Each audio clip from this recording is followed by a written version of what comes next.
அனைவருக்கும் வணக்கம். World union சிலம்ப ஃபெடரேஷன்ல இருந்து டெக்னிக்கல் டைரக்டர் ராஜபுத்திரன் பேசுறேன். நம்ம சிலம்பத்துல வரிசை முறைகளை பத்தியும், சிலம்பத்துல என்ன டீட்டெயில்ஸ் இருக்கு, சிலம்பம் எதுக்காக விளையாட ஆரம்பிச்சோம் அப்படிங்கிறது எல்லாத்த பத்தியும் நம்ம போன வீடியோஸ்ல நம்ம பார்த்துருக்கோம். அதை பார்க்காதவங்க கீழே லிங்க் தர்றோம். அதை டச் பண்ணி எல்லா வீடியோவும் நீங்க பாருங்க. அடுத்ததா இப்ப சிலம்பத்துல ஆயுத பெருக்க முறை. சிலம்பம் அப்படிங்கிற இந்த ஒரு விஷயத்துக்குள்ள மட்டும் தமிழன் பல வகையான ஆயுதங்களை பயன்படுத்தியிருக்கான். எக்ஸாம்பிளுக்கு வாள், வேல், ஈட்டி, இருமுனை தல்வாள், மான்கொம்பு, நம்ம சுருள்வாள், இந்த மாதிரி நம்ம கிட்ட எக்கச்சக்கமான ஆயுதங்கள் இருந்துச்சு. இதுல இப்போதைக்கு பயன்பாட்டில் இல்லாத ஆயுதங்கள்னு பார்த்தீங்கன்னா லேசம், கல் துணி, கவின், இந்த மாதிரி ஆயுதங்களும் இருந்துச்சு. கையில இப்ப இந்த படங்கள்லாம் யூஸ் பண்றாங்கல்ல, நக்கிள் டஸ்டரா, அந்த மாதிரி உண்டான ஆயுதங்கள், கையில மட்டும் பிடிச்சுக்கிற வர்ம திறவுகோலுக்கு பயன்படுத்தின வர்ம கோல்கள், இந்த மாதிரி ஆயுதங்களையும் தமிழர்கள் பயன்படுத்தியிருக்காங்க.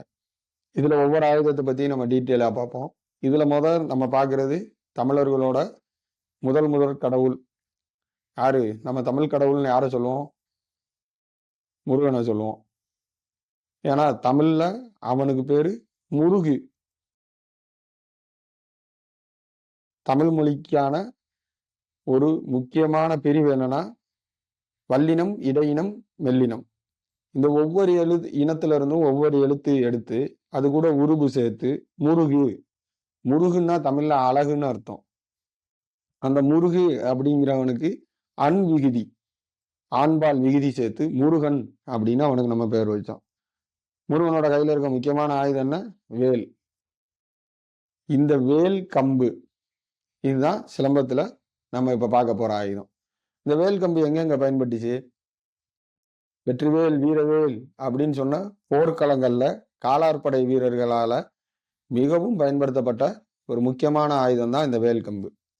வேல்கம்புல நிறைய டைப்ஸ் இருக்கு. அதாவது குத்து ஊசி வகையில இப்படி கூர்மையா இருக்கக்கூடிய வேல்கம்பு, மேல கத்தி இருக்கிற மாதிரி இருக்கிற வேல்கம்பு, அதெல்லாம் இந்த சூரி கத்தின்னு சொல்லுவாங்க. இந்த மாதிரி கத்திகளை பயன்படுத்தின வேல்கம்பு.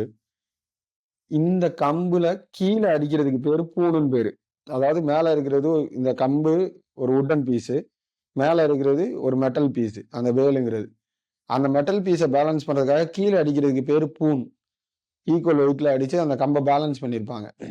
ஸோ அந்த மாதிரி வேல் கம்பு இது யானையவே தாக்குற அளவுக்கு, யானையோட தலையை பிளக்குற அளவுக்கு உள்ள குத்தி உள்ள போற அளவுக்கு உண்டான குவாலிட்டியான இரும்பை பயன்படுத்தி இந்த வேல் கம்புகளை தயாரிச்சிருக்காங்க. இப்ப இந்த தமிழ் கடவுள் முருகன் அவன் எப்படிப்பட்டவன் அப்படின்னா, அவன் பெருங்களிர் ஏறி பிணிமுகம் சூடி நாவாய்ப்படை அமைத்து நான்முகம் கடந்தான் முருகு. இதுதான் அவனை பத்தின குறிப்புகள். அதாவது பெருங்களிரேறி போர் செய்தவன். அவனை போய் மயில் மேல உட்கார வைக்க முடியுமா? ஒரு மயில் மேல ஒரு மனுஷன் போய் உட்கார்ந்தா மயில் செத்து போயிடாதா? தமிழர்கள் எப்படிப்பட்டவர்கள்? மனிதநேயம் மிக்கவர்கள் இல்ல, உயிர்மை நேயம் மிக்கவர்கள். காக்கை குருவி எங்கள் ஜாதின்னு பாடினாரு பாரதியார். அப்படிப்பட்டவன் ஒரு பறவை மயில போய் அவன் மேல உட்காந்து கஷ்டப்படுத்தி இருப்பானா? கிடையாது. பெருங்களிர். ஒரு யானை கூட்டத்திலே மிகப்பெரிய ஆண் யானையா இருக்குன்னா அந்த யானையை தன்னோட கண்ட்ரோல்ல எடுத்து அந்த யானை மீது ஏறி நின்று போர் செஞ்சவன். அவன் ரொம்ப அழகானவன். அதாவது அழகுனா இப்போதைக்கு எல்லாரோட மனசுலயும் என்ன வருது? வெள்ளை கலரு, ஒயிட்டு, கருப்பு தான் அழகு. அவன் இருந்ததே அவனோட தோலை எப்படி இருக்கும்னு சொல்லியிருக்காங்கன்னா, கருநாகம் வெயிலிடத்தை புகுந்த தோழினன். கருநாகம் வெயில்ல போகும்போது எப்படி கருகருன்னு மின்னும் அந்த மாதிரி இருந்தவன். முகசிகை அலங்காரம் முழுதும் தரித்தவன். சிகைனா முடி. முகத்துல சிகை எங்க வளரும்? ஆணுக்கு மீசை. அவன் மீசை அவ்வளவு அழகா இருந்துச்சான். அந்த அழகை பார்த்து அவன் மேல அவ்வளோ பொண்ணுங்க காதல் பண்ணாங்களாம். அப்படிப்பட்ட முருகனை இப்ப நம்ம எப்படி வணங்கிக்கிட்டு இருக்கோம்? மீசையை வலிச்சு அவரை ஒரு பியூட்டி பார்லர் கூட்டி போய் உட்கார வச்சு நல்லா பவுடர் அடிச்சு பொட்டு வச்சு 2 சைடு ரோஸ் பவுடர் வேற கன்னத்துல அடிச்சு விட்டு அப்படிப்பட்ட முருகனை தான் நம்ம வணங்கிக்கிட்டு இருக்கோம். முருகன்கிறவன் எப்படி இருந்தாங்கிறதுக்கு நம்ம சங்க இலக்கியங்கள்லயே அவ்வளவு குறிப்புகள் இருக்கு. ஒரு அரசனோட வீரத்தை பத்தி நம்ம பெருமையா பேசணும்னா எடுத்துக்காட்டுக்கு சொல்றதே அவன் எப்படிப்பட்டவன்? முருகன் போன்ற வீரமுடையவன். அவன் அழகு எப்படிப்பட்டது? முருகனை போன்ற அழகுடையவன். இப்படின்னு சொன்னா அந்த தமிழ் கடவுள் முருகன் இப்ப இல்ல நம்ம கிட்ட. நாவாய்ப்படை அமைத்து நான்முகம் கடந்தான் முருகன்னு இருக்கு. நாவாய்ப்படைனா என்ன? கப்பற்படை. கப்பற்படைங்கிற ஒரு முக்கியமான போர் படைய உலகத்துக்கே அறிமுகம் செய்த முதல் தமிழ் மன்னன் அவன். அப்படிப்பட்ட முருகன் கையில அவன் வச்சிருந்த ஆயுதம் தான் வேலாயுதம். வேலைத்தான் அவன் ஆயுதமா பயன்படுத்தினான். அகன்று குறுகி இருக்கக்கூடிய ஒரு ஆயுதம். அகண்டமான மனநிலையும் தன்னோட இலக்கை நோக்கி ஒரே ஷார்ப்பா ஒரு இடத்துல அடிக்கிறதுக்கு உண்டான தன்மையும் கொண்டதுதான் இந்த வேலாயுதம்.